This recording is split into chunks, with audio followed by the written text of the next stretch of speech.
वसुदेवसुतं देवं कंसचाणूरमर्दनं देवकी परमानन्दं कृष्णं वन्दे जगद्गुरुं।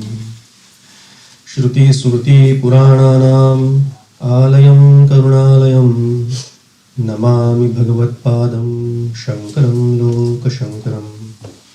शङ्करं शङ्कराचार्यं केशवं बादरायणं सूत्रभाष्यकृतौ वन्दे भगवन्तौ पुनः पुनः।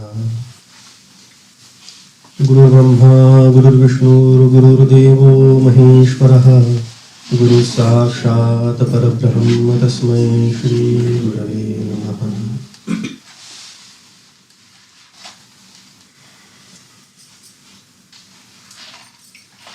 भगवान गोपाल कृष्णाच्या चरणी, आदि शंकराचार्यांच्या चरणी आणि आमच्या सद्गुरूंच्या चरणी शिरसाष्टांग वंदन करतो. पूज्य मंदारींच्या चरणी नस्त होतो. इथे आचार्य बसले त्यांना पण प्रणाम आणि उपस्थित सर्व साधकांना सविनय सादर अभिवादन करतो आणि चिंतनाला प्रारंभ करतो. साधना पंचकम त्यातले किती 3.5 श्लोक झाले. 3.5 मुहूर्त असतात. 3.5 श्लोक झालेले आहेत. परमार्थशास्त्राचा मगाशी उल्लेख झाला होता.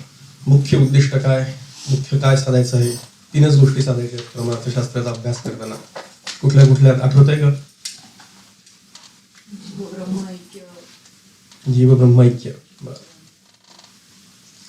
ब्रह्माचं सत्यत्व, जगाचं मिथ्यत्व आणि जीवाचं ब्रह्मत्व.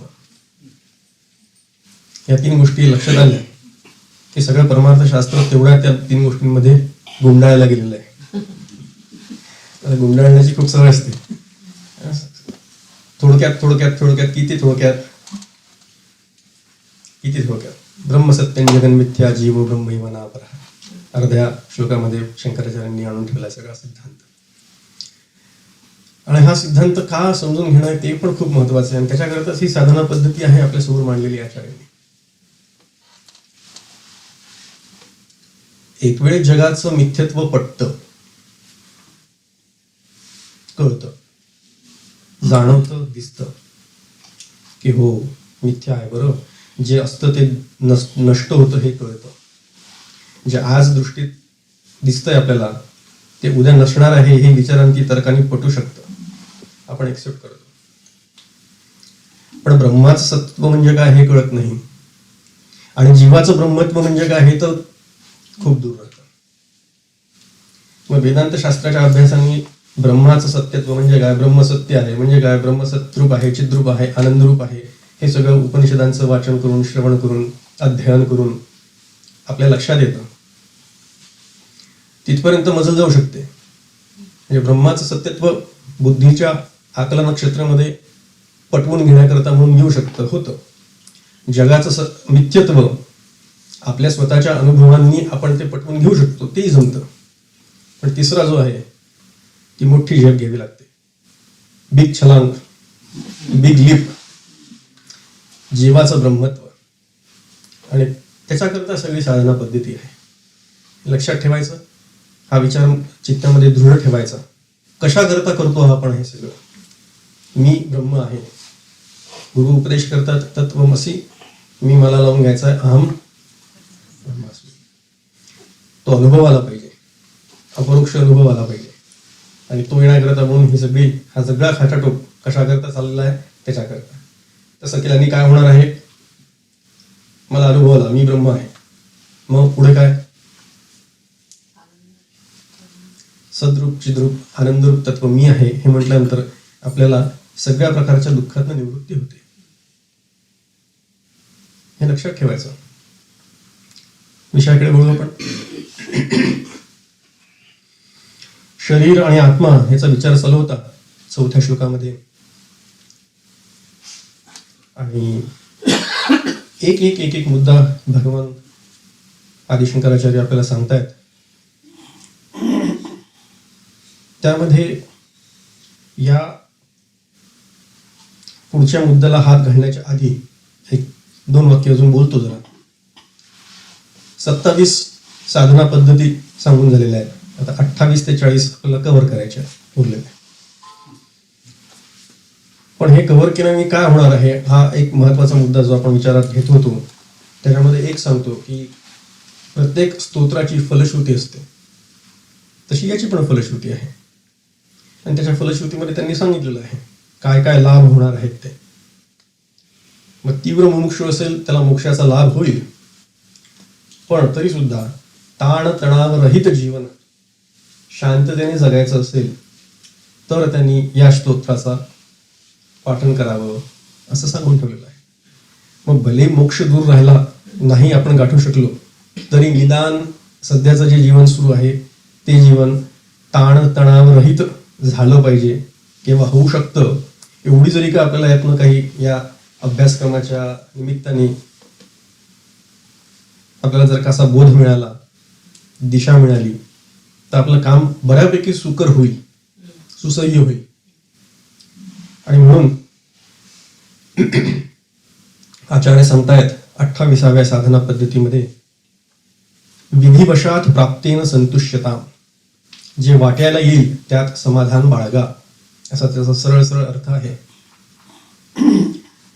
याच्या आधीचे ज्या साधना होत्या त्या आठवतात का कोणाला? जस्ट 2-3 पूर्वीच्या अन्नाची बद्दल डिस्कशन होतं. अन्न जे ज्या प्रकारे मिळेल त्या प्रकारे, जसं मिळेल तसं, गोड अन्न, रुचकर अन्न याच्याकरता जास्त अभिलाषा ठेवू नका, आशा ठेवू नका. जे पदरात पडेल ते भिक्षारूप अन्न सेवन करा. त्याच्या पुढे म्हणतात की आता की दैवयोगाने जे मिळेल त्याच्यात संतोष बाळगा. आता एक कोणाला सांगतायत? जो भिक्षा मागतो त्याला सांगतायत. म्हणजे त्याचा माझा काही संबंध नाही. आपण प्रापंचिक आहोत, आपण मोकळे. असा अर्थ जर का लावला तर संन्यासालाच फक्त हा उपदेश केला. मग अशी मित्रांनी सांगितलं होतं या उपदेश कोणाकोणाला केला त्याच्या कॅटेगरायझेशन मध्ये एक असा विचार करण्याची पद्धती जर का आपली असली तर मग आपल्याला त्यातनं काहीच हाती लागणार नाही. म्हणून आता मग विचार करायचा आहे की जे अन्न जसं मिळेल तसं तेवढ्या पुरतंच हे सांगितलेलं आहे का? विधिवशात प्राप्तेन संतुष्यता, जे विधिवशात मिळालेलं आहे, नशिबात जे असेल ते मिळेल. नसीब से ज्यादा और नसीब से पहले कभी किसी को कुछ नहीं मिळता. ट्रकच्या मागे दिलेले असतात त्याचे वाक्य. आता हे म्हणायला सोपं असतं, वाचायला सोपं असतं, पण आपण थोडा आपल्यापुरता विचार करावा. हे फक्त अन्नापुरता मर्यादित नाहीये, अन्नापुरतं मर्यादित नाहीये. सगळ्याच गोष्टींबद्दल हे आपण अप्लाय करू शकतो. माझ्या भाग्यात जे असेल ते मला मिळणार आहे. आणि पुढे येऊन विचार येईल त्याचा प्रारब्धाचा, आपण तेव्हा त्याचा विचार करू. पण माझ्या भाग्यात जे आहे तेवढं आणि तेच मला मिळणार आहे. आणि जे ज्याच्याकरता मी आत्ता पात्र आहे तेच माझ्या पदरी पडणार आहे, हे लक्षात ठेवायचं.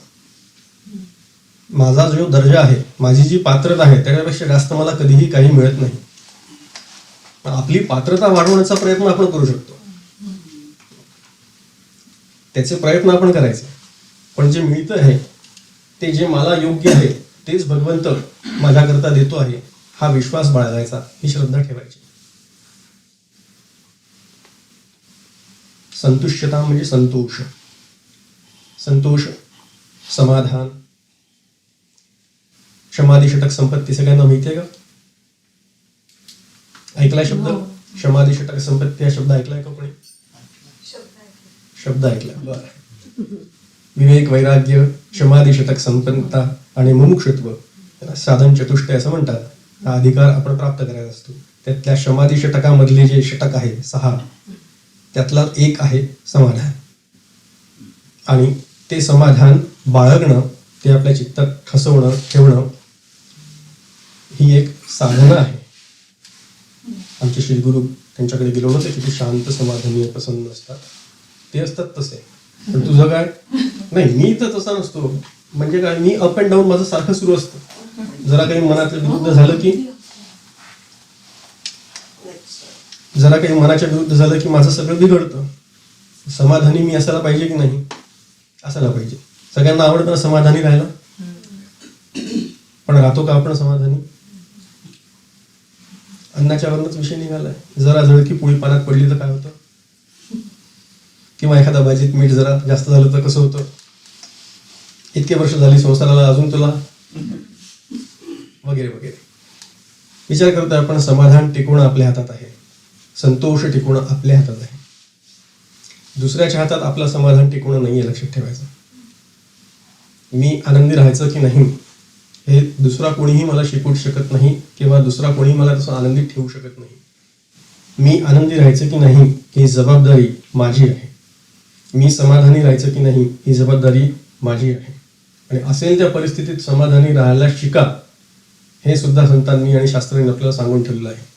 याचा अर्थ असा नाही करायचा की जे जसं मिळेल तसं माझ्या भाग्यात असेल त्याप्रमाणे मिळणारच आहे, मग मी सगळं सोडून देतो आणि बसून राहतो. येईल हरी तर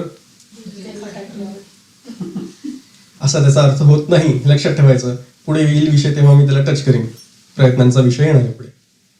पण जे मिळतंय, जे मिळालं आहे ते माझ्याच भाग्याने मिळालेलं आहे, ते हसत हसत मी स्वीकारायचं. तुमच्या काकांचे फार सुंदर शब्द आहेत. ते म्हणतात की कुठल्याही गोष्टीला, परिस्थितीला हसत हसत सामोरं जा. जो सामोरा जातो उठून, समजा एखादा टफ प्रसंग आला तुमच्या, टफ सिच्युएशन, ऑफिसमध्ये म्हणा, अजून कुठे म्हणा, जीवनात म्हणा, प्रपंचात म्हणा, एखादा काहीतरी असा प्रसंग घडून जातो which we find very difficult to deal with. तेव्हा असं जेव्हा होतं त्यावेळेला तो जो प्रसंग असतो, तो जो चेंज असतो, त्याच्याशी डील करणं फार कठीण होऊन बसतं. कॉर्पोरेट वर्ल्डमध्ये चेंज मॅनेजमेंट नावाचा एक टॉपिक असतो, सगळ्यांना माहिती असेल. सगळ्यात पहिले काय होतं, चेंज आला कुठलाही. आमचं आत्ताच रिऑर्ग झालं, बिग चेंज फॉर अस. म्हणजे काय, आता चेंज मॅनेजमेंटचे कोणाला क्रायटेरियाज मिळतात का, किंवा प्रकार किंवा स्टेप्स? सगळ्यात पहिला आहे अँगर. बदल झाला की पहिले चिडचिड तयार होते. आवडतच नाही, बदल झालेला आवडत नाही. जे जसं आहे ते तसं चालू राहिलं पाहिजे अशी अपेक्षा असते.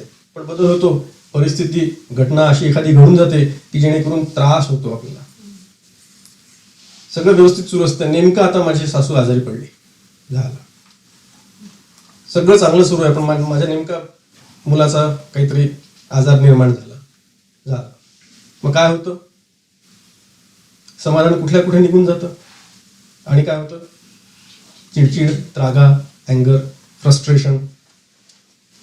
त्याच्यामध्ये एक स्टेज त्यांनी सांगितली चेंज मॅनेजमेंटमध्ये की सगळ्यात पहिले अँगर आणि फ्रस्ट्रेशन तर येतच, त्याबरोबर डिप्रेशन असतं, आणि सगळ्यात शेवटी नंतर मग एक्सेप्टन्स असतं. चेंज कसंही असलं तरी शेवटी एक्सेप्ट करावा लागतो. आता आहे आलंय माझ्याच वाट्याला, नेमकं आता मला करावंच लागणार आहे, म्हणून मग आपण ते रडत खडत तोंड पाडून नंतर खूप सगळी बडबड करून मग ते आपण एक्सेप्ट करतो. आता हे अशा प्रकारचं एक्सेप्टन्स विथ फ्रस्ट्रेशन, विथ चिडचिड, विथ अँगर, विथ डिप्रेशन असं करायचं का जो चेंज आलेला आहे त्याला हसत हसत समोर जायचं. हे ज्यांनी त्यांनी ठरवायचं आहे. चेंज आहे, कुठली पण घटना आहे, घटना आहे. कोणीतरी आजारी पडणं ही घटना झाली, त्याला डील करायचं आहे, मग हसत हसत डील करू शकतो. पण हे शक्य आहे हे आपल्याला कळत की नाही, असं शक्य आहे हे आपल्याला पटत सुद्धा नाही. म्हणून जेव्हा आपण साधनाला लागतो आणि अशा प्रकारचं जेव्हा तत्वज्ञान वाचायला लागतो त्यावेळेला मग आपल्याला कळायला लागतं की अरे हरो, सांगितलेलं आहे समाधान नावाचा एक गुण सांगितलेला आहे, एक साधना सांगितलेली आहे. शम, दम, श्रद्धा, उपरम, तितिक्षा, समाधान. हे गरजेचं आहे. आपल्या चित्ताचा संतोष आपण राखून ठेवणं हे आपल्या हातात आहे, आणि तो राखण्याचा प्रयत्न प्रत्येक साधकाने करावा. ते फेमस भजन आहे पहा, विधी का विधान हो, लाभ हानी सहिये, जाही विधी राखे राम, ताही विधी रहिये. म्हणजे विधीचं विधान आहे ते होणारच आहे, जे जसं आहे ते होणारच आहे. कधी लाभ होईल, कधी हानी होईल, आणि कधी आपल्या चित्ताचा संतोष आपल्या हातात ठेवणं हे आपल्या हातात आहे. आणि जेव्हा लाभ आणि हानी होते त्यावेळेला सुख आणि दुःख येतात, अनुकूल आणि प्रतिकूल, लाभ आणि हानी सगळ्यांच्या लक्षात येतात. पण प्रतिकूल परिस्थिती आली तरी सुद्धा शांतपणे सहन करणं, याला तितिक्षा असं म्हणतात. आणि तितिक्षा हा सुद्धा एक समाधिषटक मधला अंग आहे, एक साधन आहे. तितिक्षा शब्द ऐकलाय का सगळ्यांनी? तितिक्षा सहन करणं. पण कसं? आचार्यांनी फार सुंदर व्याख्या केली आहे. सहनम सर्व दुःखानाम अप्रतिकारपूर्वकम. अप्रतिकारपूर्वकम फार महत्वाचं. सगळ्या प्रकारची दुःख शांतपणे सहन करणं. मी दुःख सहन करतो आहे, माझ्यावर एवढं मोठं दुःख आलं आहे आणि ते मी कसं सहन करतोय तुम्हाला काय माहिती, अशा थाटात ते सहन नाही करायचं. अतिशय शांतपणे ते सहन करता येणं हे आपल्या हातात आहे. याला तितिक्षा असं म्हणतात. म्हणून विधिवशात प्राप्तेन संतुष्टता. जे विधिवशात मिळत आहे, जे प्रारब्धाने आपल्याला मिळालेलं आहे त्याच्यात संतोष मानायचा, ही एक साधना आहे. आणि ही साधना आपण प्रत्येकजण अंगी करू शकतो. अनुकूल आणि प्रतिकूल यांचा आत्ताच विचार केला आपण. लाभ आणि हानी तेच आचार्य सांगतात पुढच्याच साधना पद्धतीमध्ये. शीतोष्णादी विषयताम. सर्व प्रकारचे द्वंद्व सहन करा. अन्नाच्या बाबतीत लावलं तर शीत आणि उष्ण. मंदारींनी आमच्या फार सुंदर एकदा दृष्टांत दिला होता, सांगितला होता. दृष्टांत विषय समजून सांगत होते ते. स्थितप्रज्ञाशी लक्षण. स्थितप्रज्ञ पुरुष भगवद्गीतेच्या 2ऱ्या अध्यायात त्याचं वर्णन केलं आहे. त्याचं वर्णन करताना संत महात्मा कसा आहे ओळखायचं कसं, म्हणजे त्याला तो जेवतो कसं ते बघायचं. आता कोणाला वाटेल की यात काय सांगितलं, पण जेवतो कसा ते बघायचं म्हणजे काय नाही. गरम गरम भात वाढला पानामध्ये, इतका गरम गरम वाफेचा काढून वाढला की एखाद्याचा हात पोळेल. तो काय म्हणतो, जो स्थितप्रज्ञ असतो, ज्ञानी असतो, तो काय म्हणतो की नाही नाही भात तर गरमच पाहिजे. गरम गरम भाताची मजा काय औरच असते.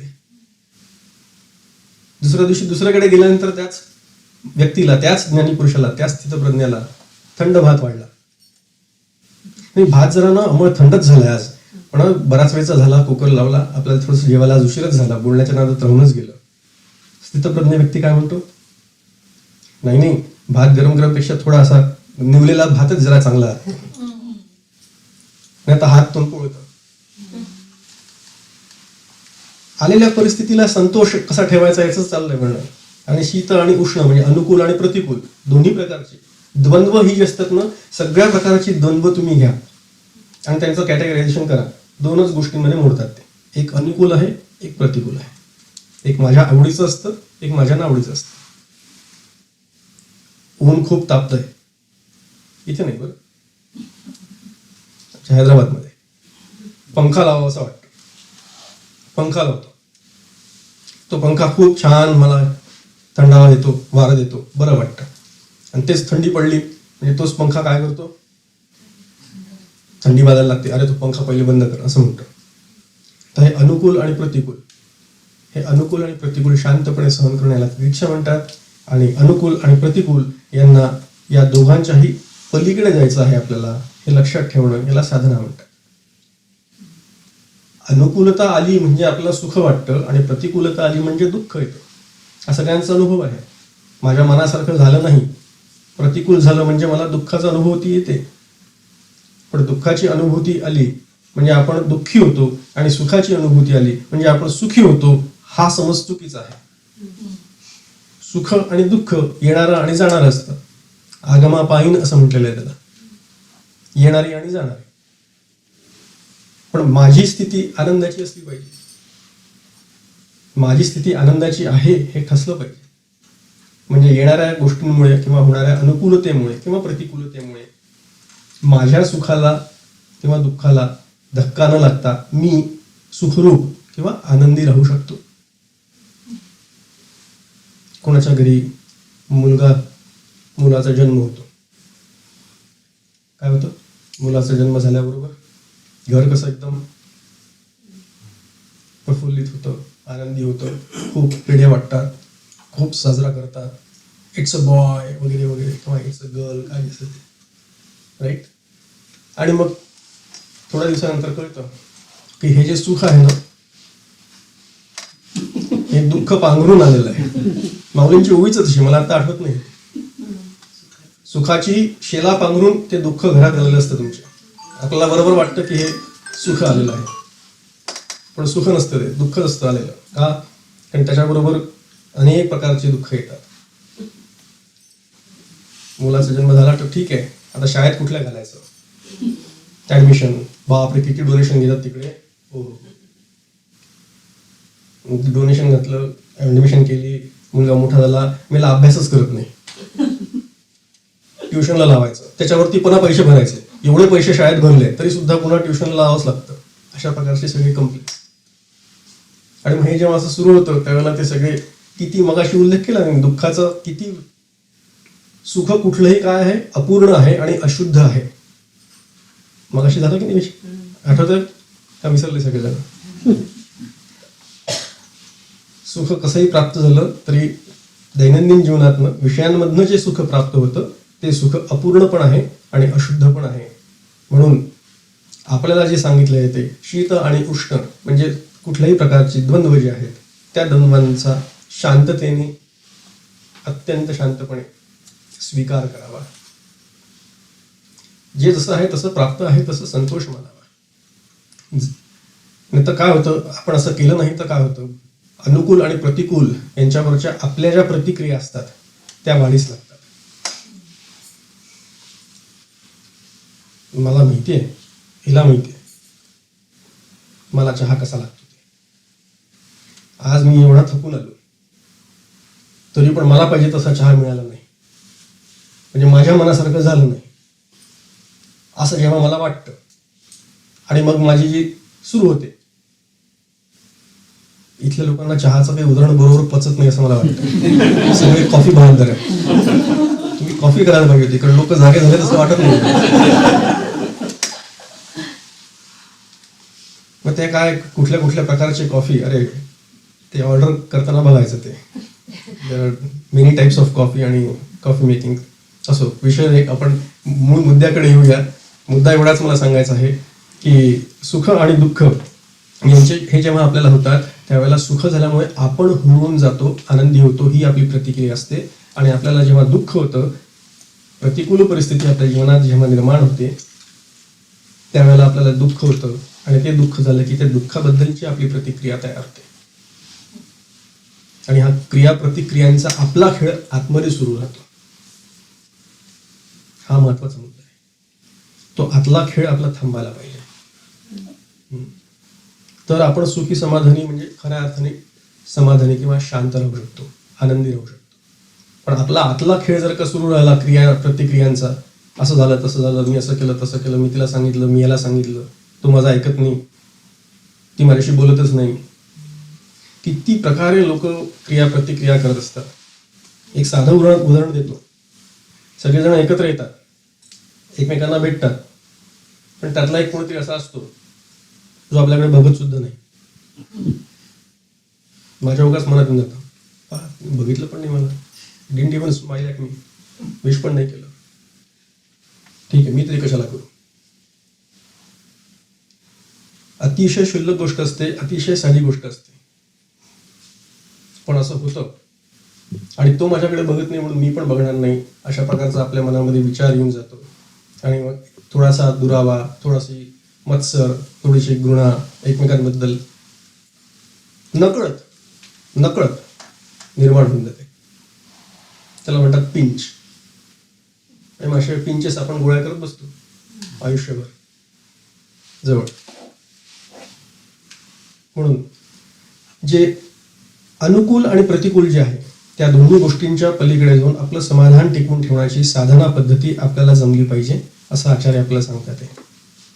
जोपर्यंत एखादी गोष्ट हवीशी वाटते किंवा एखादी गोष्ट नकोशी वाटते तोपर्यंत आपण समजून चला की आपण बंधनात आहोत. एखादी गोष्ट हवीशी पण वाटत नाही आणि नकोशी पण जेव्हा होत नाही त्यावेळेला समजून चला की आपण त्या व्यक्तीच्या वस्तूच्या बंधनातनं मुक्त झालेलो आहोत. आणि हाच मुद्दा पुढे येणार आहे आपल्याला.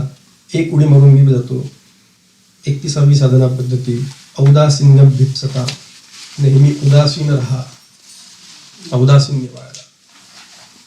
अनुकूल प्रतिकूल विषय कसाही असला तरी उदासीन राहणं शिकलं पाहिजे. आता उदासीन राहणं शिकणं म्हणजे काय? उदास, हा शब्दच आपल्या सगळ्यांना कसा करतो? हा ये कैसी उदासी छाई. आणि मग ते आपण लगेच जुन्या काळात जातो गझलांच्या.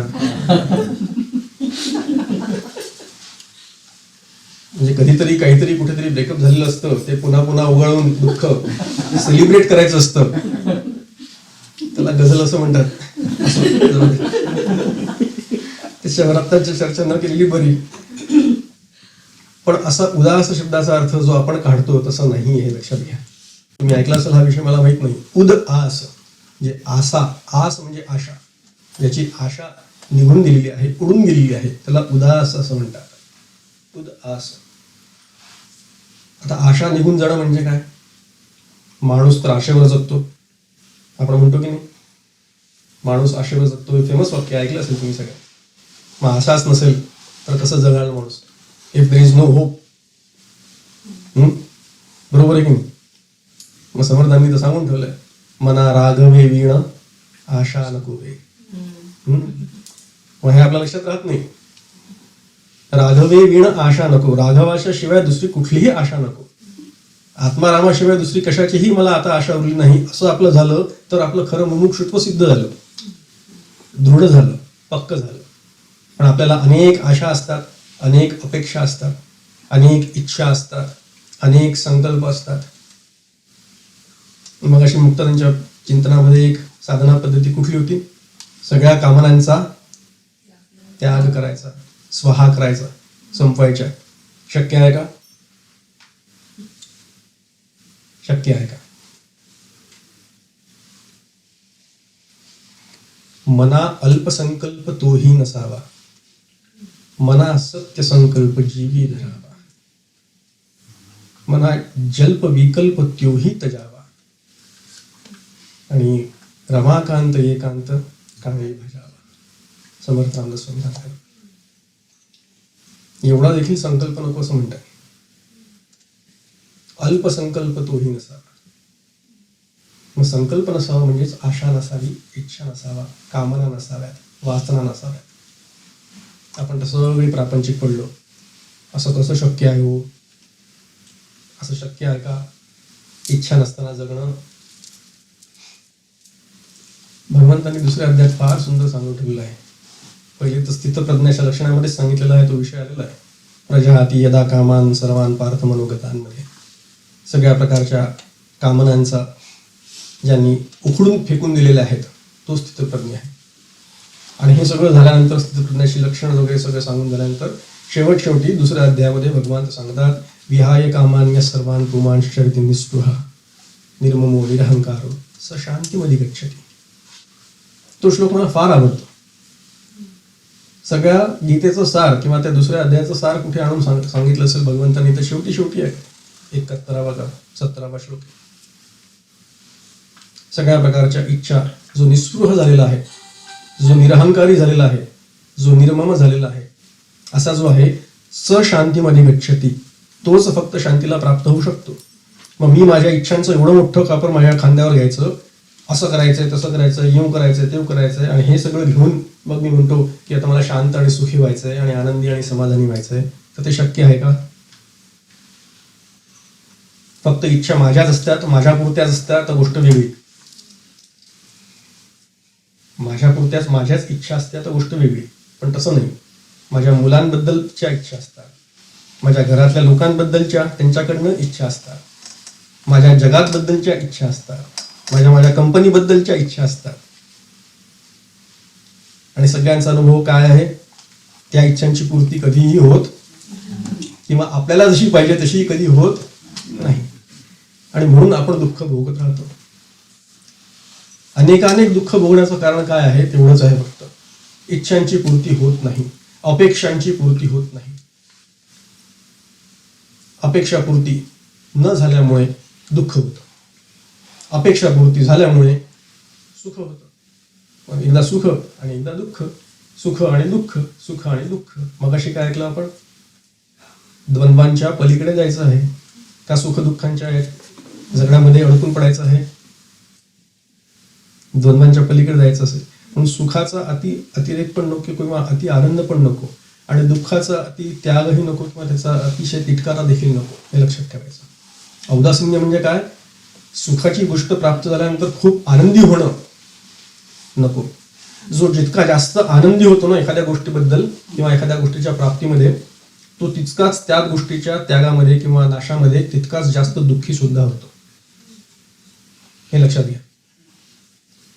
म्हणून कुठलीही गोष्ट आयुष्यामध्ये आली की त्याचा खूप आनंद करायचा नाही आणि खूप त्याच्याबद्दलचा तिटकारा सुद्धा करायचा नाही किंवा घृणा सुद्धा धरायची नाही. खूप प्रमोशन करता मर केली आणि प्रमोशन प्राप्त करून घेतलं, प्रमोशन मिळालं, व्हीपीच व्हीपी लेवलला गेलो, I am VP of a particular. आणि मग सध्या परिस्थिती काय सुरू आहे माहिती आहे सगळ्यांना. पहिले काय होतं, गदा कोणत्या लोकांवर येते, top tier, pink slip gone. मग ज्याच्याकरता आपण खूप मरमर करून खूप प्राप्त केल्यासारखं आणि खूप मिळवल्यासारखं वाटून घेतो आणि त्याच्याबद्दल सुखाची आपली अनुभूती असते, तेच तितक्याच लगेच आपल्याला खाली खड्ड्यात फेकतं, दुःखाच्या अनुभूतीमध्ये ढकलतं.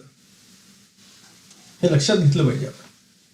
म्हणून कुठल्याही प्रकारचं औदासिन्य आपण बाळगणं कशाच्या बद्दलही फार महत्वाची साधना पद्धती आहे. उदास म्हणजे कशातही न गुंतता अलिप्त होऊन राहणं, हे महत्वाचं आहे. अलिप्त होत आलं पाहिजे. आणि आपण लिप्त कशामुळे होतो? काय एखाद्या वस्तूला एखादी आवडती वस्तू असते, त्याला काय आपण दरवेळेला लिप्त म्हणजे पकडून ठेवू शकतो का? पकडून ठेवलेलं असतं का? नाही. मग आपण लिप्त कशामुळे होतो याचा जरा विचार केला तर आपण इमोशनल लेवलवर लिप्त असतो. भावनिक गुंतवणूक मध्ये जास्त आपण आपला जो असतो संघ ज्याला म्हणतो आपण, तो भावनिक गुंतवणूक असते. समजा एखादा छानसा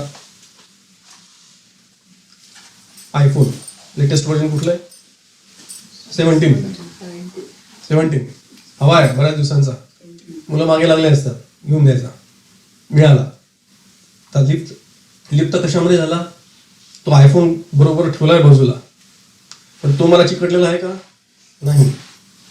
तो माझ्यापासून दूर होऊ शकतो, पण मी त्याच्यापासून दूर होऊ शकतो का? नाही. मी कधीही त्याच्यापासून दूर होत नाही. फोनचं उदाहरण जरा माझं चुकलं असतं, दुसरं काहीतरी घ्यायला पाहिजे, कारचं वगैरे.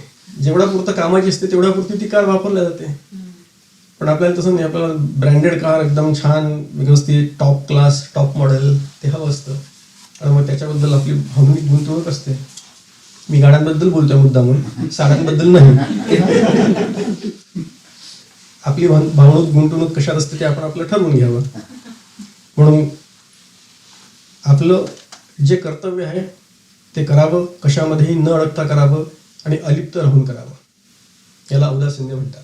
आणि हे औदासिन्य आपलं टिकवता आलं पाहिजे. उदास असताना एक गोष्ट अजून कटाक्षाने बाळगावी, काकांनी त्याचा उल्लेख केलेला आहे त्यांच्या टीकेमध्ये, भाष्यामध्ये. ते म्हणजे उदास असताना काय म्हणतात त्याला शब्द वापरता, मन संवेदनाशील असावं. उदास जरी का असलं तरी मन संवेदनाशील असावं. दुसऱ्याचं मन जाणून घेऊन त्या पद्धतीने त्याला जी काही मदत हवी असेल ती करावी. उदास याचा अर्थ एकदम दगड असा नाही.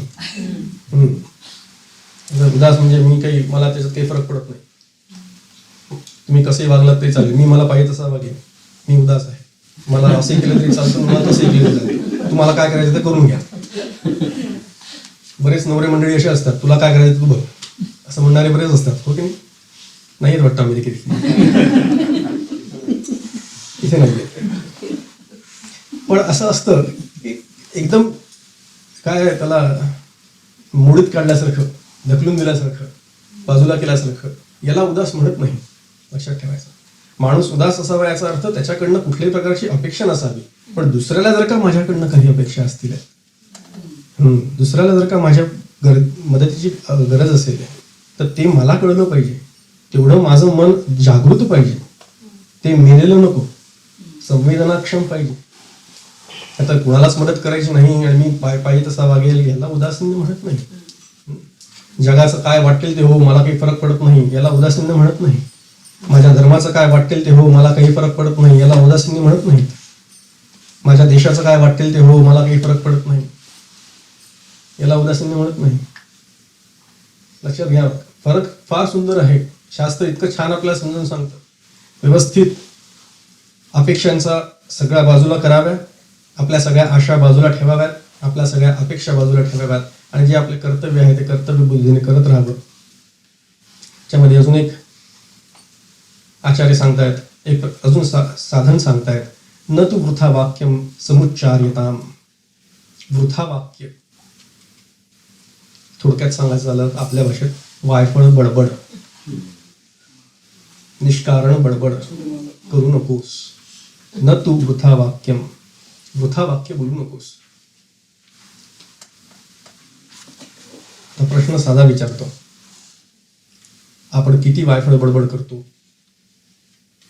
हा ज्याचा त्याचा प्रश्न आहे. ज्याने त्यांनी आपल्या पुरतं ठरवावं. किती लोकांच्या पार्ट्यांमध्ये जातो, पॉटलक्समध्ये जातो, गेट टुगेदर्समध्ये जातो, आणि मग तिथे काय होतं? चर्चेचं आदान प्रदान, माहितीचं आदान प्रदान, आणि मग डिस्कशन्स. आणि ते डिस्कशन्स कसे असतात? ज्याचा माझा काहीही संबंध नसतो. कुठल्या कंपनीचा IPO झाला, स्टॉक प्राइस कुठे गेली, कमी झाली का वाढली, आता कुठली IPO होणार आहे, कुठलं प्रॉडक्ट लॉन्च होणार आहे, तू नवीन TV घेतला की नाही, किती 100 इंचाचा, माझ्याकडे 70 इंचाचाच आहे अजून, आमचा पण विचार चालला आहे, तुम्ही कुठला घेतला, परवा कुठे सेल चालू आहे. आता गरज असेल तिथे ही चौकशा कराव्या, थोडीशी माहिती काढावी, आणि आपलं काम म्हणून बाजूला सरावं. पण इथे आपण नाही थांबत, एवढ्यावर आपण नाही थांबत. वृथा बडबड म्हणजे गरज नसताना आपलं घोडं दामटणं. हे फार सुंदर उदाहरण. मध्यंतरी काश्मीरला जाऊन आलो असं कोणतरी सांगायचं, तुमच्या काकांनी सांगितलं त्यांच्या प्रवचनात. मध्यंतरी मी काश्मीरला जाऊन आलो एवढं फक्त सांगायचं. आता मला काय सांगायचं ते, हो का, अरे तुम्ही पेलगामला गेले होते की नाही, आणि ते अजून इकडे गेले होते की नाही, तिकडे गेले होते की नाही, ते विचारायचं. आणि मग आम्ही गेलो होतो त्यावेळेला कसं झालं होतं आणि आम्हाला किती त्रास झाला होता याची कहाणी हा सांगतो समोर. मी काय सांगतोय ते ऐकून घ्यायचं नाही. मी काय सांगतोय त्याच्या अजिबात ऐकायचं नाही.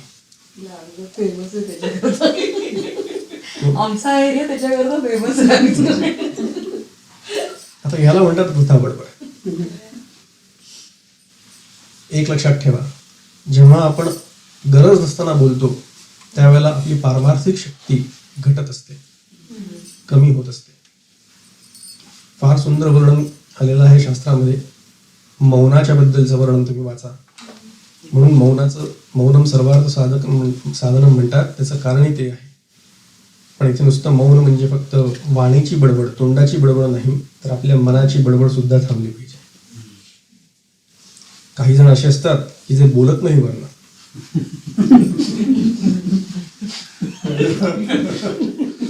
जास्त बोलायची गरज नाही, तितकी शून्य बसले आहात तुम्ही सगळे. अनुभवाच्या प्रांतात जेव्हा आपण बोलतो ना त्यावेळेला असं असतं.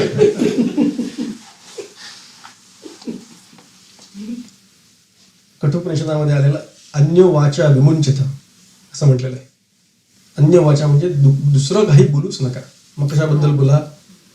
मग तत् कथनम तत् श्रवणम अन्योन्यात तत् प्रबोधनम, एवढंच फक्त बोला. म्हणजे कशाच्याबद्दल बोला?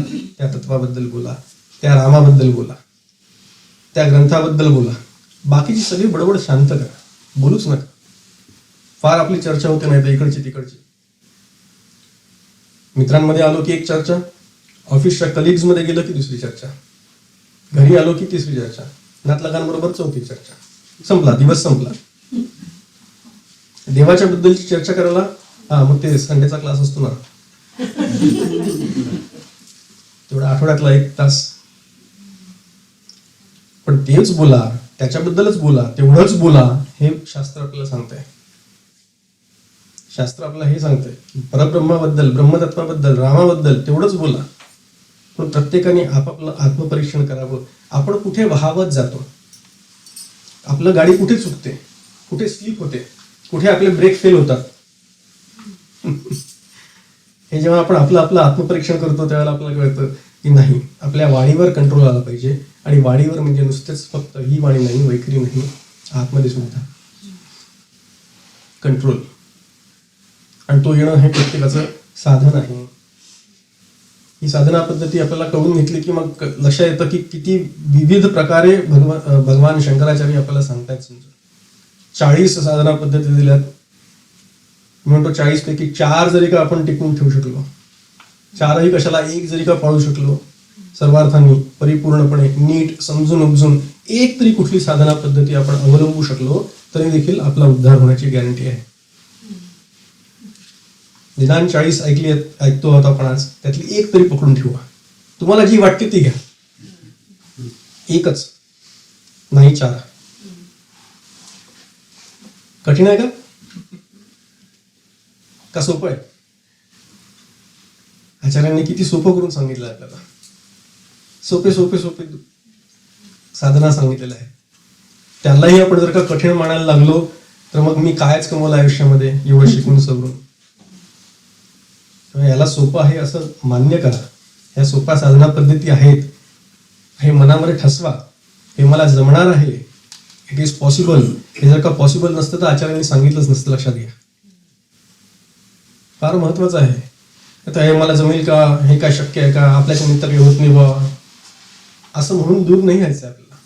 हे मला जमणार आहे, हे मला कळणार आहे, हे मला कळतंय, हे मला जमतंय असा आत्मविश्वास बाळगायचा आणि मग पुढे जायचं. म्हणजे मग हळूहळू आपली त्याच्यावर प्रगती व्हायला लागते. जमणारच नाही म्हणून सोडून दिलं तर मग काय अर्थच राहिला नाही त्याला. मग पळवाट, मग पराभव. आमचे डॉक्टर काका नेहमी हार जीत जय पराजय असं सांगत असतात. सतत हारलेलं आयुष्य जगायचं का कधीतरी तरी जिंकण्याकरता म्हणून खेळायचं? जिंकण्याकरता खेळायचं असेल तर मग एक्सेप्ट करायला पाहिजे, हो हे बरोबर आहे, शास्त्र जे सांगते ते बरोबर आहे, ते मला पटतंय, ते मला समजतंय आणि तसा मी प्रयत्न करतोय. तो प्रयत्न आवश्यक आहे. त्याच्याकरता जी असते ती चिकाटी ती आवश्यक आहे आणि ती तशी करत राहावी. आपण पुढे जाऊया. आपण एकांते सुखमास्यताम 5व्या श्लोकावर आपण जातो आहोत. हे सगळं करण्याकरता आणि औदासीन्य टिकवण्याकरता आणि शीत उष्ण इत्यादी जे द्वंद्व आहेत त्याच्यापासून जरा बाहेर निघण्याकरता आचार्य सांगतायत काय करा, एकांतात जा. आम्ही तर काही संन्यास नाही घेतला बा, आमच्या ते होणार नाही.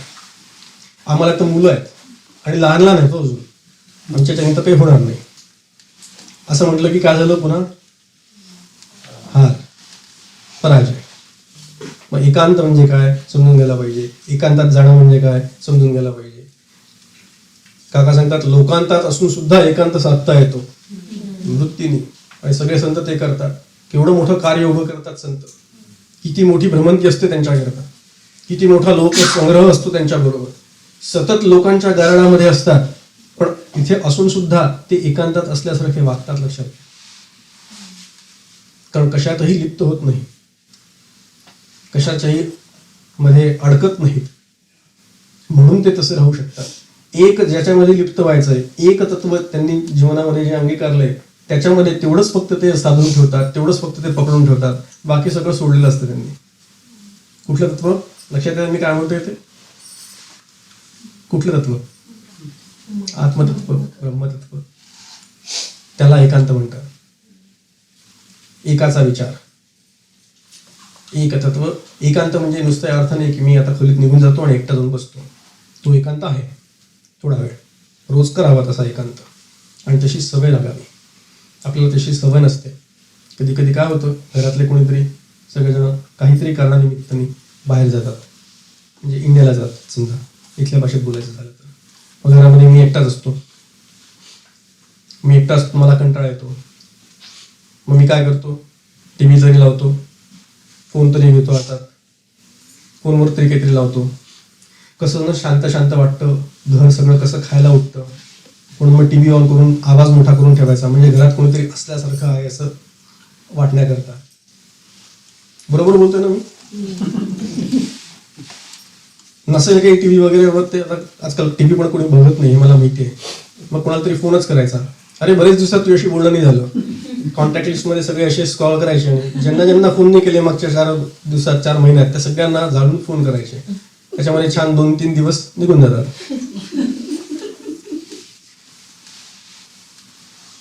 एकांताची सवय नाही लक्षात घ्या आपल्याला.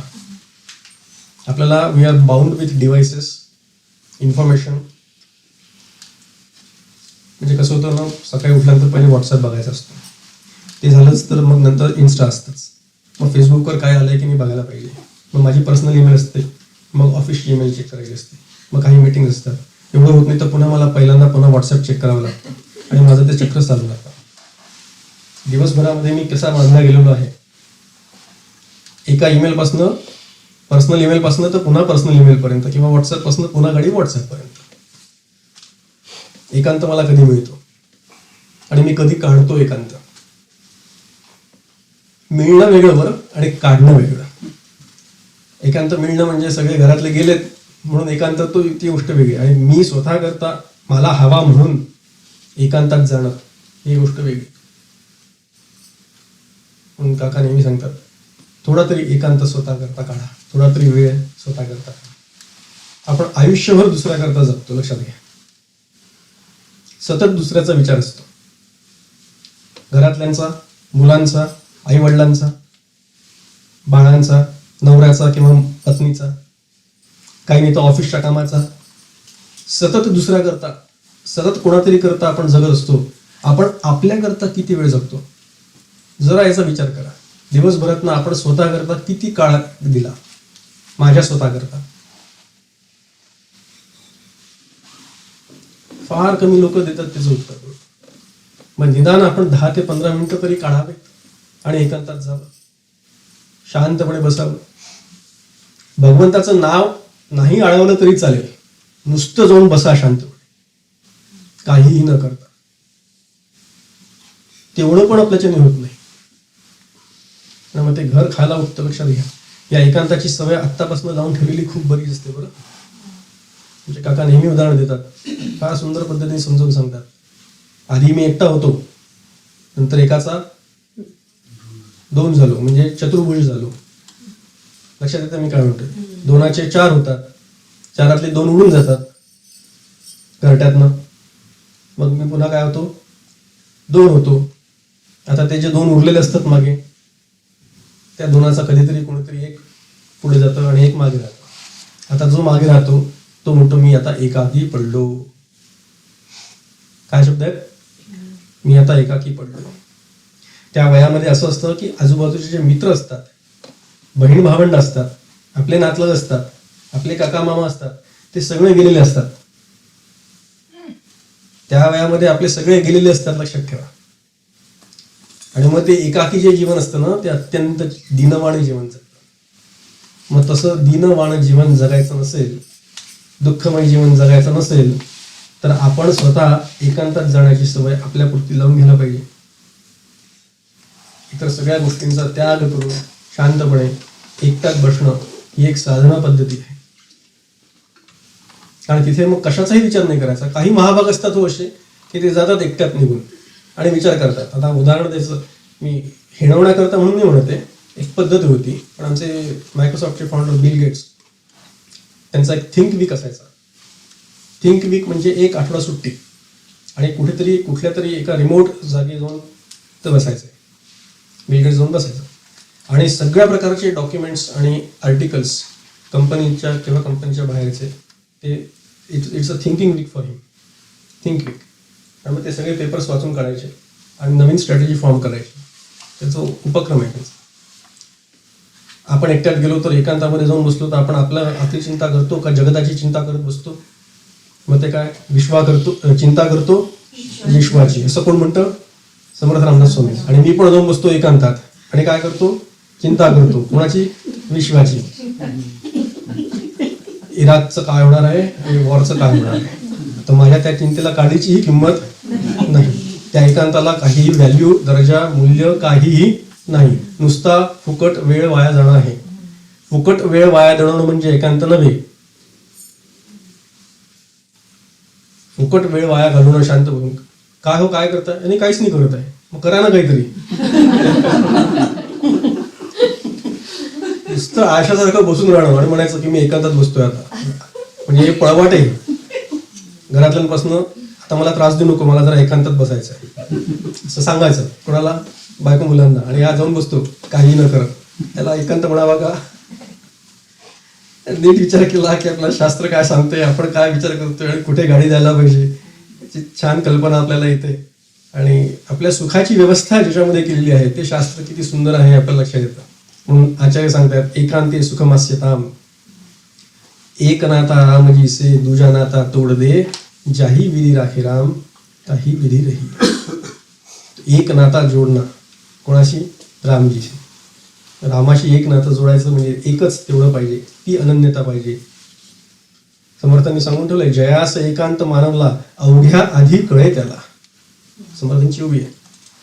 पण असा नुसताच एकांत एकांत असं म्हणून मी एकाकी एकाकी एवढं पण नाही. समर्थ म्हणतात की मी एकटा आहे, मी एक आहे, ही भावना सुद्धा गळली पाहिजे. आत्मारामामध्ये त्यांची फार सुंदर उभी आहे. एकपणाचाही अंत झालिया समाधान असं समर्थ म्हणतात.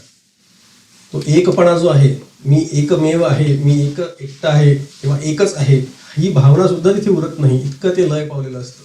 तेव्हा ते खरं समाधान, खरी शांती, खरी आनंद, खरी तृप्ती तेव्हा येते. पण तरी सुद्धा मी एकाकी आहे, एकटा आहे, याच्यापेक्षा मी एकमेवा द्वितीय आहे हा विचार किती सुंदर आहे, लक्षात घेण्यासारखं. एकमेवा द्वितीय आहे आणि ते ब्रह्म मी आहे. जीवो ब्रह्मैव नापरः, जीव आणि ब्रह्म एकच आहे. ब्रह्म एकमेवा द्वितीय आहे याचा अर्थ मी ब्रह्मरूप मी कसं आहे? एकमेवा द्वितीय आहे. मी एकाकी पडलो, एकटा पडलो याच्यात रडगण आहे. आणि मी एकमेवा द्वितीय आहे हे म्हणणं याच्यामध्ये काय आहे? पुरुषार्थ आहे. मी एकमेवा द्वितीय आहे हा विचार आपण करावा आणि एकांतामध्ये राहण्याचा, रमण्याचा थोडा तरी प्रयत्न आपल्या पुरता करावा. शांत बसावं. पुस्तक सुद्धा घेऊन जाऊ नये, बरोबर. आता मी एकांतात जातो म्हणजे पुस्तक घेऊन गेलो, मग त्याला एकांत नाही म्हणायचं. पुस्तक वाचायचं असेल तर वाच, अभ्यास कर, पण तो एकांत नव्हे. आपल्याला खूप कमी वेळ असा मिळतो आपल्या आयुष्यात, पण ज्यांना मिळतो, निवृत्त झाल्यानंतर काही लोक असे असतात की त्यांना काय करावं असा प्रश्न भेडसावतो. निवृत्त होतात आणि मग मोठा प्रश्न, मोठा big question mark in front of them. आता काय करायचं? मग नको नको त्यात नाक. आणि जे सगळं घर शांतपणे सगळं व्यवस्थित सुरू आहे ते त्याच्यामध्ये डोकं खुपसून, स्वतःचं नाक खुपसून, सॉरी, दुसऱ्याचं डोकं बिथरून ठेवायचं. अशा प्रकारचे उद्योग करण्याची आवश्यकता नाही. लक्षात येते मी काय म्हणतोय ते? पुढे सांगतायत पूर्णात्मा सुसमीक्षताम, परिपूर्ण परमात्म्याची अनुभूती सर्व ठिकाणी घ्या. पूर्णात्मा जे पूर्ण आहे त्या पूर्ण तत्वाला गवसणी घालण्याचा प्रयत्न करा. पूर्ण तत्व कोणतं आहे? परब्रह्म तत्व आहे. ओम पूर्णमदः पूर्णमिदं पूर्णात् पूर्णमुदच्यते पूर्णस्य पूर्णमादाय पूर्णमेवावशिष्यते. ते जे परिपूर्ण तत्व आहे त्या परिपूर्ण तत्वाला सगळ्या जगतामध्ये बघायला शिका. तेच ब्रह्मतत्व सगळीकडे व्यापून आहे हे बघण्याचा प्रयत्न करा. एक फार सुंदर आरती आहे. काय करू गे माये आता कवणा वाळू, जिकडे पाहे तिकडे राजा राम कृपाळू. जिकडे पाहे तिकडे राजा राम कृपाळू. त्या आरतीमध्ये सुरवन नरवानर अवघा राम सकळ, दैत्य निशाचर तोही राम केवळ. ही भूमिका आहे बघा. दैत्य निशाचर तोही राम केवळ. त्यांना तिथे भगवंत दिसतो, रामच दिसतात. सगळी सृष्टी त्यांच्याकरता राममय झालेली असते. आणि तशी राममय सृष्टी बघण्याची कला म्हणजे साधना आपल्याला विकसित करून घ्यावी लागते. म्हणून साधना पद्धती सुचवली आहे इथे. तो पूर्ण आहे, तो पूर्णात्मा आहे, तो सगळीकडे व्यापक आहे, तो सगळीकडे नटलेला आहे, तो सगळीकडे भरलेला आहे आणि तो तसा बघावा हे शिकण्याची कला आपण विकसित करून घ्यावी लागते. शास्त्र सांगतं सगळीकडे भरलेलं आहे.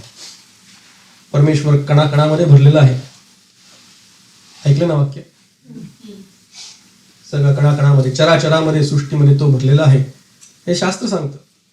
पण बघून घेण्याची क्षमता कोणी डेव्हलप करायची असते? आपण. ती जबाबदारी कोणाची? आपली. मग तसा चष्मा आपण बनवून घ्यावा लागतो आपल्याकरता. तशी दृष्टी आपण ती डेव्हलप करावी लागते, कल्टिवेट करावी लागते. तशी सद्गुरू आपल्याला तशी ती दृष्टी प्रदान करण्याचा प्रयत्न करतात, ते देतात सुद्धा, पण आपण ती कमवावी लागते. हा त्याच्या मुख्य भाव त्याच्या मागचा. मग सगळीकडे ब्रह्मतत्व बघायचं म्हणजे काय बघायचं? सगळीकडे ब्रह्मत्व बघा, सगळ्यांमध्ये ब्रह्म आहे असं बघा, सगळ्यांमध्ये तोच राम आहे असं बघा. म्हणजे काय? बॉसमध्ये पण राम बघायचा का? सासूमध्ये पण त्यालाच बघायचं का? कसं शक्य आहे? रस्त्यावरचा भिकारी त्याच्यामध्ये सुद्धा तेच बघायचं का? कसं शक्य आहे? नाही वाटत ना? स्वरूपावर लक्ष ठेवायचं आणि रूपाशी व्यवहार करायचा. फार सुंदर वाक्य आहे. रूपाशी व्यवहार म्हणजे जो जसा आहे त्याच्याशी जे नातं आहे त्या नात्याप्रमाणे तसा तसा व्यवहार करायचा. पण त्याच्यामध्ये तेच तत्व भरलेलं आहे अशी बुद्धी आपण विकसित करण्याचा प्रयत्न करायचा. भलेही ते आपल्याला आत्ता पटो न पटो, भलेही ते आपल्याला आत्ता मान्य हो न हो, भलेही माझा बॉस माझ्याशी किती खट वागला तरी त्याच्यामध्ये तेच तत्व आहे ही भावना मनावर ठेवायची. पण त्याच्याकरता जसं वागायचं त्याच्याशी, ज्या पद्धतीने डील करायचं त्याच्याशी, त्या पद्धतीने डील करायचं. याचा अर्थ त्याची वरवर करण्याची गरज नाही. आपल्याला जसं जगायचं तसं वागायचं, तेवढंच त्या पद्धतीने ते वागायचं. सांगायचा मुद्दा काय आहे? प्रत्येकाशी जो व्यवहार आहे तो व्यवहार कसा करावा? त्या त्या पद्धतीने करावा. पण हे सगळं करत असताना आपण कसं असावं? संतोषी असावं, आनंदी असावं, प्रसन्न असावं. शक्य आहे का?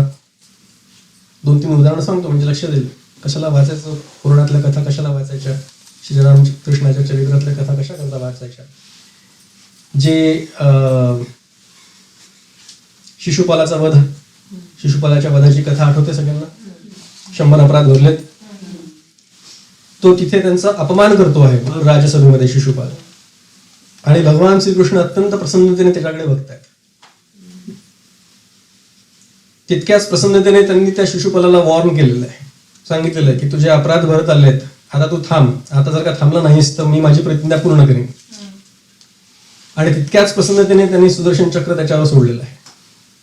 त्याभर राजसभेमध्ये त्याचा वध केलेला आहे. आणि तितक्याच प्रसन्नतेने पुढे जाऊन राजसूय यज्ञाचा काय म्हणतात त्याला मान, अग्रपूजेचा मान घेण्याकरता म्हणून भगवंत तिथे जाऊन बसलेले आहेत आणि पूजा स्वीकारलेली आहे. काय प्रसन्नता असेल विचार करा. आता 2 मिनिटं श्रीकृष्णाच्या ठिकाणी आपल्याला ठेवा आणि आपले असे कोणीतरी 100 अपराध करत आहे. मी कसा राहिलो असतो? खालती वरती झालो असतो. अजून एक उदाहरण देतो मुद्दा. भरतानी वसिष्ठ मुनींना प्रश्न विचारलाय. परत आल्यानंतर राम मनामध्ये निघून गेलेले आहेत, दशरथाचं प्राणोत्क्रमण झालेलं आहे आणि आता भरत परत आलेला आहे त्याच्या आजोळवरनं. आजोळी गेलेला भरत परत येतोय आणि विचारतो रामदादा कुठे गेले? ही अयोध्या अशी भकास का, एवढी उदास का वर आहे? काय झालं? बाबा कुठे आहेत? आणि तेव्हा त्याला कळतं बाबांचा गेले. दशरथ राजा राम राम म्हणत त्यांनी प्राणोत्क्रमण केलेलं आहे त्यांचं. आणि मग भरत प्रश्न विचारतोय कोणाला? वसिष्ठ मुनींना. काय झालं? काही मातेकडनं सगळी कहाणी कळते. त्यावेळेला ते विचारतात की जेव्हा मनात राम गेला अयोध्येच्या बाहेर त्यावेळेला माझा दादा कसा होता? त्यावेळेला माझा दादा कसा होता याचं मला वर्णन करून सांगा. वसिष्ठ मुनी म्हणतात ज्या क्षणी रामाला कळलं की उद्या त्याचा राज्याभिषेक होणार आहे, त्याच्या चेहऱ्यावरची जी प्रसन्नता त्या क्षणी होती ती आणि तशीच आणि तेवढीच प्रसन्नता अयोध्येचा त्याग करताना रामाच्या चेहऱ्यावर होती. आता ही अशी प्रसन्नता आपल्याला बाळगायची आहे, लक्षात ठेवायचं. हे का वाचायचं? राज्याचा त्याग करण्याकरता म्हणून निघालेला राम आणि राज्याचं मुख्यमंत्री पद पूर्णपणे गमावल्यानंतर सुद्धा मी राज्याचा त्याग करणार नाही म्हणणारी किती जमीन अस्मानाचा तफावत आहे. लक्षात येते मी कोणाबद्दल बोलतोय ते? उल्लेख करण्याची पण गरज नाही, बरोबर. सांगायचा मुद्दा काय आहे, कुठे आहे आपण, कुठे अडकलो असतो आपण, आपल्याला किती मोठी मजल गाठायची आहे. म्हणून ह्या सगळे साधना पद्धती आहेत ना, क्रमवार जे सांगितले त्यांनी, त्या वेगवेगळ्या वाटल्या तरी त्या एकमेकांशी कशा संलग्न आहेत ते बघा. आपण कुठे अडकलो आहोत, कुठे आपल्याला पूर्णत्वाची अनुभूती आपल्याला कुठे येणार आहे त्या तत्वाची प्राप्त केल्यानंतर. आणि ते तत्व कसं आहे, शांत आहे. शांत महात्मा म्हणून शब्द वापरलेला आहे कठोपनिषदामध्ये. त्याचे वर्णन करताना शांती, तृप्ती, समाधान, निर्भयता हेच त्याच्या निकष आहेत, हेच त्याचे क्रायटेरियाज आहेत.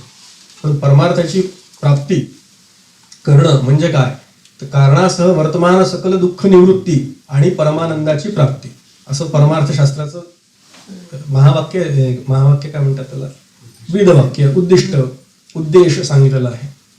सगळ्या प्रकारच्या दुःखांची निवृत्ती करायची आणि परमानंदाची प्राप्ती करायची, त्याच्याकरता म्हणून परमार्थ, त्याच्याकरता म्हणून हा उपदेश, त्याच्याकरता म्हणून ही सगळी साधना.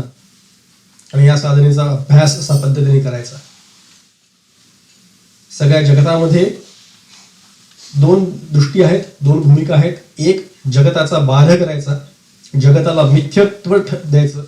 जग मिथ्या, माईक आहे, भ्रम आहे, केवळ कल्पनाविलास आहे, स्वप्नवत आहे, म्हणून त्याचा बाध करायचा. आणि तो बाध करत असताना त्याच जगात व्यवहार करायचा. व्यवहार जसा करायला पाहिजे तसाच करायचा आणि आपलं जीवन सुखरूप करून घ्यायचं. म्हणून सुखरूप व्हा, सुखाने जगा आणि एक दिवस सुखाने हे शरीर आणि हे जग सोडून द्या. सोडून द्यायचं, फक्त कुठेही जायचं नाही, कुठेही यायचं नाही, मग येणं जाणं नाहीये, आहे तिथेच आहे. सुखारूप होऊन सुखाने जगून सुखाने शरीर सोडून द्यायचं. एवढं आपल्याला साधलं की आपल्या जीवनाचं सार्थक होतं. ते साधावं आणि अशी प्रार्थना आपण सद्गुरूंच्या चरणी करूया आणि आजचं चिंतन थांबूया. उरलेले जे 2-3 आहेत ते गृहपाठाची व्यवस्था. तर काय नाही तर शिक्षक म्हणलं जात नाही जर का गृहपाठ दिला नाही तर. पण सगळा कोर्स कधी कम्प्लीट करायचा नसतो असं आम्हाला आमच्या बंध्यात्यांनी शिकवलेलं आहे. रामकृष्ण. जय जय रघुवीर समर्थ.